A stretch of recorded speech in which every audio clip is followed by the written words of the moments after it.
So I'm out here on the road that goes to our local recycling and waste handling center. Some of you may already have an idea what I'm doing here. This is black locust, a tree that inspires really love or hate. Not a whole lot of people in the middle on the black locust spectrum, but I'm here today gathering seed pods for black locust. You can see I got about half a bucket here full of pods. I'm gonna probably collect a little bit more, but we do have rain coming in. We'll see how long I can be out here before the weather pushes me out. We have what is currently Hurricane Helene. By the time it hits us, it'll be Tropical Storm Helene is on the way today. What you're looking for when you're collecting black locust pods, first of all, you need to be at a black locust tree. I'm not really here to tell you how to ID it, but I would try to give you an idea what the leaves look like, but they're starting to lose their leaves, and most of the leaves that are left are up high. Anyway, if we come down here and look at the seeds, you see these black seeds here? You see how it's very hard? If I press my thumbnail into it, I cannot break that seed. It's a very hard seed.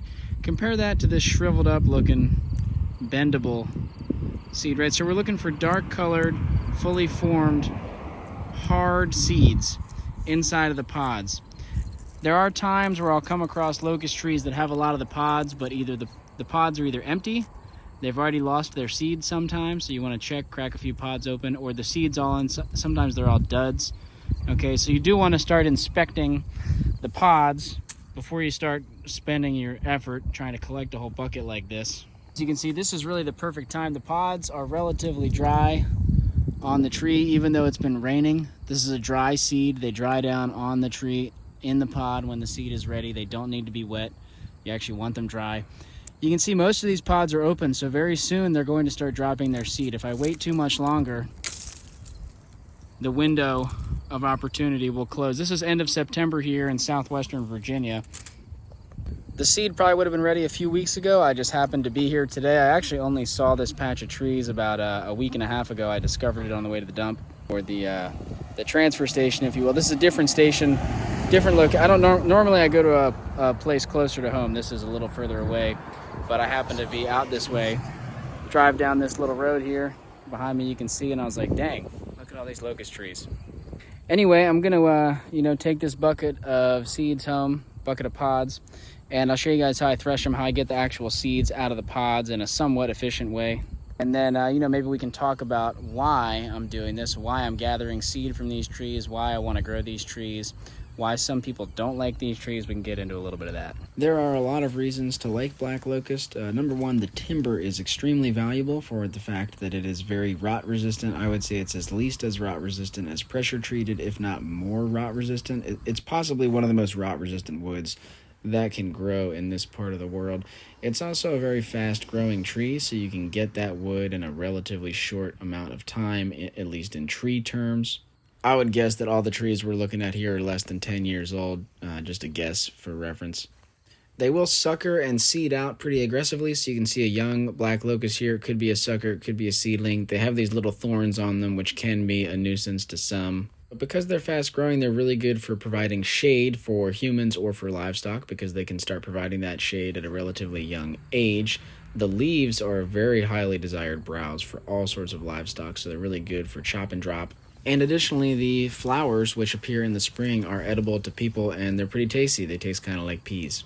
They are legumes, so they do fix nitrogen and improve the soil, and really the main reason that people develop a hate for this tree is just because of the thorns and how easily they spread. I mean, they can just really, really get around and take over an area. However, they're relatively short-lived, so they're an early successional species. Typically, other species will follow if we look at the lifespan of forests and trees and not just the lifespan of a relatively short human life. So the way that I like to process these seeds is very similar, almost exactly the same to how I process honey locust seeds, and I've got a video on that I can link here or that you can check out if you're interested. Basically, I let the pods dry out for a few more days after I collect them, and then I hit them with a paint mixer and a drill inside of a bucket. Now this could also be, put them inside of a sack and beat them up with a stick, or stomp on them a bunch inside of a tub. You could get creative with beating up the pods. I like to pour them all through a set of different size screens. So this screen is small enough that the seeds do not pass through, but all the dust does pass through. Then you can use a fan, the wind, you can blow on this and kind of blow some of the chaff out. You could also use another screen that is large enough to let the seed pass through but catch most of the chaff. So it's just a process of pouring the seed through screens, pouring the seed into another bucket over a fan, just kind of over and over again like I showed in that honey locust video, until eventually you end up with clean seeds. I'll store these seeds in a jar over winter and plant them out in the spring. If you'd like to learn how to sprout locust seeds, I've got a video on that, which I'll try to link somewhere either in this video or down in the description below. I'm currently sold out of black locust in the nursery, although I tend to grow a lot of these trees every year, and I might make some of this seed available later in the winter, so check back if you're interested.